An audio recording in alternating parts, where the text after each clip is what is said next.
Hello everyone! So gusto ko lang mag-comment dito dahil sabi nga daw niya, pwede rin kayong magdagdag ng leche plan sa 99 pesos. Tatlo na daw yon. Ang pagkakaalam ko nung last na uwi ko, yung leche plan kasi nasa 100 to 150 na per tub. Tapos sasabihin niya yung tatlong leche plan, ano yun, itlog lang. At saka yung may kasamang puti, tapos puro gatas na malabnaw lang ang ilalagay doon na ingredients. Hindi mo rin maintindihan dito kay DTI Secretary na kung ano bang gusto palabasin na niya o siguro napapatrending lamang ba? Yun yung 500 nung una, 'di ba? So, na Noche Buena is talagang marami nang umaangal, marami talagang hindi masaya, malungkot, 'di ba?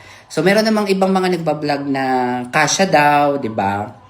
Pero para sa akin, dahil tayo nga ay nasa golden era, yung tatlong leche plan na yan, ay hindi ko alam kung meron bang 99 pesos. Siguro, isa lang yon siguro yon. Oo. Kaya nga 'di ba, ngayong Noche Buena or kailangan special, 'di ba? Dahil buong taon tayo ay nagtrabaho, 'di ba? Kinalimutan na nga natin minsan yung ating birthday, mga anniversary.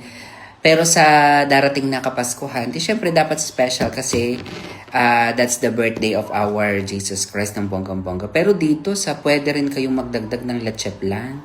Sa 99 pesos, tatlo na yon. Ay wow. Hindi ko alam kung ano. Humirit pa talaga. Marami mga lumalabas na mga kung ano-ano mga issue about sa mga pilit pinagkakasya. Pero sa tingin nyo, di ba? Comment below everyone kung talagang magkano ba talaga yung leche plan na yan.